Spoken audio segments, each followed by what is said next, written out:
Welcome to the Coin Bureau Weekly News Roundup. My name is Jessica. And my name is Guy. Here are the top stories in crypto this week.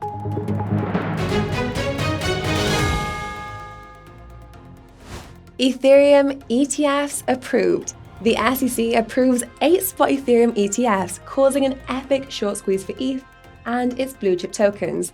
When could the inflow start? Pro-crypto politics. Politicians in the US House of Representatives pass a pro-crypto bill after passing an SEC resolution, leading to speculation that crypto is becoming politicized. How could this impact the markets? Trump goes crypto. The Republican presidential candidate promises to make America a pro-crypto country if elected, and vows to free Ross Ulbricht. What does this mean for crypto? SEC versus Uniswap. The top DEX declares it will go into battle with the anti-crypto regulator in its Wells submission. Everything you need to know. Gala Games exploit.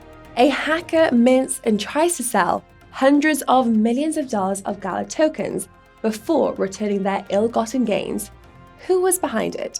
Doge Dog dead. The Shiba Inu dog behind the Doge meme and Dogecoin passes away. Where is Doge headed next? Retail investors missing. Eye-opening data from crypto analyst Benjamin Cowan reveals just how few retail investors are paying attention. Why this is extremely bullish for those who are. And a closer look at last week's top performing cryptos and where they could be headed next. All this and more in just a moment. Last week, the SEC surprised the crypto market by approving 8 spot Ethereum ETF applications. For context, almost everyone was expecting the regulator to reject these applications. Not to brag, but we were one of the few who mentioned the possibility of an approval weeks before it happened. Subscribers to our weekly newsletter will know that we suspected an approval could be imminent because of an adjustment that ARK Invest and 21 Shares had made to their spot Ethereum ETF filings earlier this month. Be sure to subscribe to our newsletter so you don't miss our next weekly forecast, by the way. The link is in the description.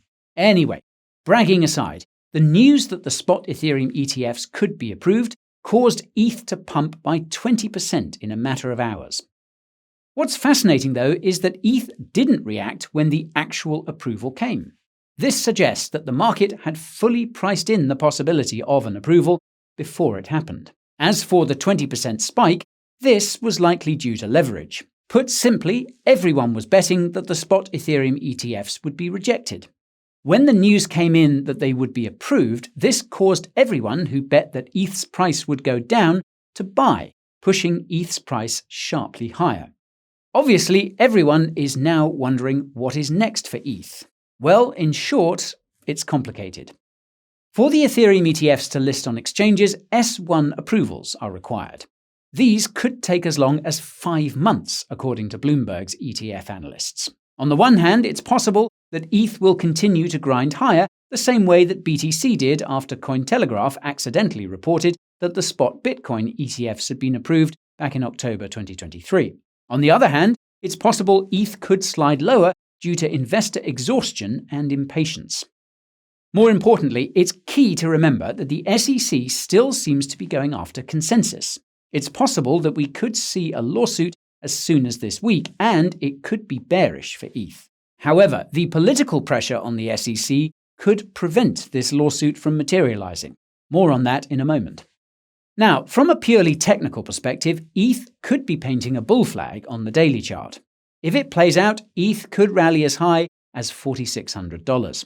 Conversely, though, ETH could be rejected around $3,900, as that's a key resistance level. This would erase most of ETH's recent pump, bringing it back down to around $3,200. If you want to try your hand at trading ETH, maximize your profits with the Coin Bureau deals page, because it's got trading fee discounts of up to 60% and sign-up bonuses of up to $60,000 on the best crypto exchanges. These deals are only available to viewers of the Coin Bureau, and they won't be around for long, so take advantage of them using the link in the description before they expire. Now, in case it wasn't clear enough, it's believed that the SEC approved the spot Ethereum ETFs because of political pressure. This makes sense considering that US politicians appear to have changed their tune on crypto. This was made clear by the recent approval of a resolution and the progress on a bill. For reference, resolutions are not the same as bills. Whereas resolutions are straightforward and aim to address a single issue, bills are often extremely complex and packed with other provisions that have nothing to do with the aim of the bill. The infrastructure bill is one example that comes to mind. It was packed with a bunch of anti-crypto provisions. Now, the resolution that US politicians passed related to an SEC rule which effectively prohibited financial institutions such as banks from providing crypto custody for their clients. This resolution was passed with bipartisan support, meaning members of both parties voted for it. Oddly enough, President Biden has yet to sign it.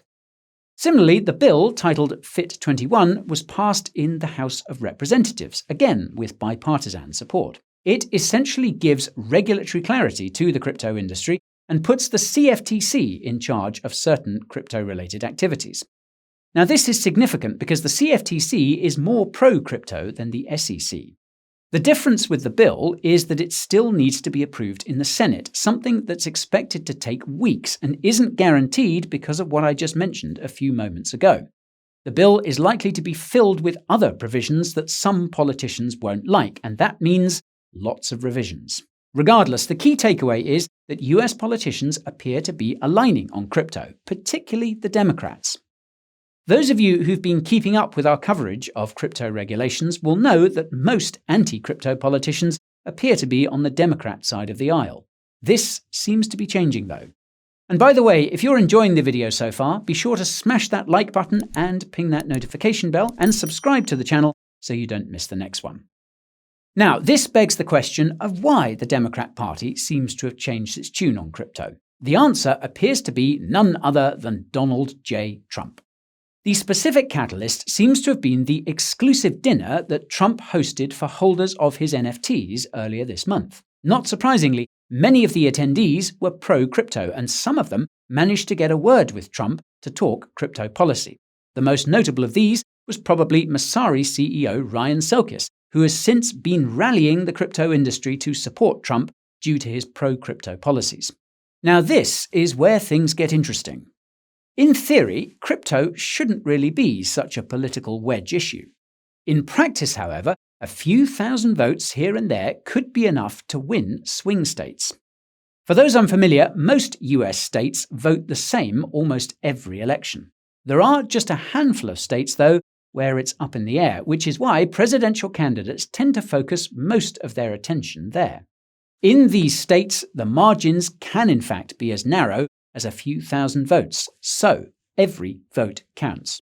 Now, this is presumably why Trump has doubled down on his pro-crypto stance since his NFT Gala, going as far as to say that he will keep anti-crypto politician Elizabeth Warren away from everyone's BTC and pardon Ross Ulbricht, the founder of the Silk Road darknet marketplace, who was given an extremely harsh prison sentence. Whether Trump will stick to his pro-crypto guns remains to be seen. If you watched our video about where the current presidential candidates stand on crypto, you'll know that Trump isn't, or rather wasn't, too keen. He's a fan of the US dollar. For what it's worth, though, he's also a fan of money printing. But back to those crypto regulations. Realizing that every vote counts and that Trump is starting to appeal to crypto voters, it seems the Democrats have ordered the SEC to step down, or at least tone it down. If this is the case, then it's possible that the SEC won't follow through with its upcoming lawsuits. To bring you up to speed, the SEC issued a Wells notice to Uniswap and Consensus in early April, signaling that it intends to sue both entities. Last week, Uniswap responded with a Wells submission, which basically argues why the SEC should not sue the company, in this case, Uniswap Labs. As we mentioned in our video about whether ETH is a security, the SEC has sued in 80% of cases where a Wells notice was issued, regardless of the Wells submission response. This means that there's an 80% chance that the SEC will sue Uniswap Labs now that its Wells submission has been, well, submitted. But, as we also mentioned in that video, SEC Chairman Gary Gensler and SEC Enforcement Director Gurbir Grewal are both political actors. They will do whatever Democrat politicians tell them to do in order to advance their careers. If they've been told to step down because of crypto voters, they likely will. But again, this depends on the contents of these lawsuits. If the SEC found objectively illegal activity, you'd think that they would still follow through with the lawsuits just because it's the legally correct thing to do. Then again, the SEC was allegedly caught destroying documents related to the 2008 financial crash, so who can say for sure? Speaking of illegal activity, GameFi crypto project Gala Games was reportedly exploited for $200 million worth of Gala tokens last week. As always, the devil is in the details. The non-technical explanation is that a hacker managed to trick the Gala token smart contract into minting around 5 billion Gala tokens. The hacker then began dumping these Gala tokens on Uniswap, raking in around $22 million and causing Gala's price to fall in the process. As always, the exploit is believed to be due to the private keys controlling the token smart contract somehow being compromised, apparently by a known entity. The fact that Gala Games had a hunch about who could have been behind the exploit could be the reason why the hacker returned the $22 million of ill-gotten ETH they had ended up with shortly after. Gala Games co-founder and CEO Eric Schiermeier said they will likely use this ETH to buy back Gala. Logically, this buying pressure could cause Gala to pump quite a bit. Now factor in that crypto VC firm DWF Labs simultaneously announced that it would be purchasing over $1 million worth of Gala tokens to stabilize its price. It sounds like Gala could experience a sizable recovery rally. Before you get too excited though, keep in mind that it's possible that this recovery rally has already occurred. Gala jumped by almost 20% after the incident was resolved. For Gala's recovery rally to run into an actual pump would require that GameFi becomes front and center, which hasn't happened yet. More about the biggest crypto narratives of the next bull market using the link in the description. On that note, another big narrative of the next bull market appears to be meme coins, and it's possible that it's the first of many narratives we're going to see. FYI, we've speculated about the possibility that a narrative would come along to kickstart the bull market the same way that DeFi Summer did in 2020. If meme coins are indeed the one, then they're off to a great start, but it seems they'll be completing their mission to the moon without their best friend. Obviously, I'm referring to Kobosu, the Shiba Inu dog who's famous for the Doge meme, which subsequently inspired the creation of Dogecoin. Kobosu died last week at the ripe old age of 18. To put things into perspective, Shiba Inus live for 12 to 15 years on average. This made Kobosu unique in more ways than one, and it's possible that all the positive energy directed towards her over her lifetime contributed to her longevity. Consider that there was a pilgrimage to see Kobosu in Japan last spring. That, my friends, is the power of memes. Funnily enough, Doge's price pumped and dumped after the pup passed away, likely due to all the bots automatically trading the meme coin on Elon Musk's condolences. As most of you will know, Elon is a fan of Dogecoin, and there's been speculation that he's secretly the largest Doge holder. In any case, the passing of Kobosu has the potential to create a catalyst for Dogecoin beyond tweets by the Dogefather. Elon noted back in March that Doge could eventually be used to buy Tesla cars. It's possible that Kobosu's death could motivate him to follow through. All in her memory, of course. Now, in all seriousness, Elon is unlikely to do anything with Doge anytime soon, nor are we likely to see explosive growth from Doge for that matter. This is because retail investors seem to have completely checked out, according to our friend and crypto analyst Benjamin Cowan. If you watched our recent NFA livestream, you may have seen this chart. It shows how interested people are in crypto based on various metrics. As you can hopefully see, the indicator is the lowest it's been since 2019.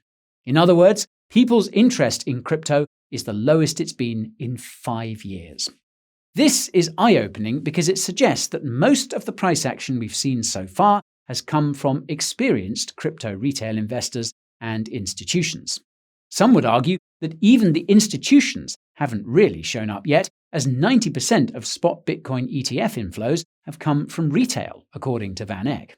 Whatever the case, this underscores a fact that's been staring us all in the face, and that's that we are still in the early stages of this crypto bull market.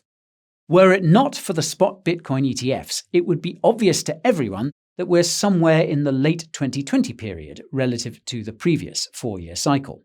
The spot Bitcoin ETFs had the practical effect of pulling BTC's pump forward, and it looks like we're about to get the same historical rotation into ETH when the spot Ethereum ETFs are listed in a few weeks or months' time.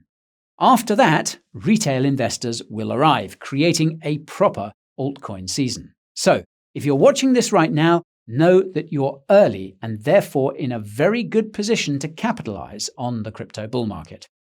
To be clear, this does not mean that it will be up only. There will be corrections along the way, as we've already seen. The overall trend, however, will be up and to the right. And speaking of up and to the right, it's about time we looked at last week's top-performing cryptos. Jessica, take it away. Thank you, Guy. Well, last week's top-performing cryptos were Pepe, Lido Finance, Uniswap, Pendle Finance, and Ondo Finance. Starting with Pepe, it appears to have pumped due to the spot Ethereum ETF approvals. That's because Pepe is a meme coin on Ethereum, and therefore a more speculative bet on ETH. Pepe's growth has been explosive ever since it broke out of that inverse head and shoulders on the daily chart. It looks like Pepe is close to topping, but if there's one thing we know about meme coins, it's that they tend to defy the laws of gravity. Next up, we have Lido Finance, whose LDO token likewise appears to have pumped on the spot Ethereum ETF approvals. That's because Lido Finance is the largest liquid staking protocol on Ethereum, so LDO is likewise a more speculative proxy for ETH's price. A new government proposal has also been tabled. LDO's weekly chart reveals that the token has a history of pumping and dumping.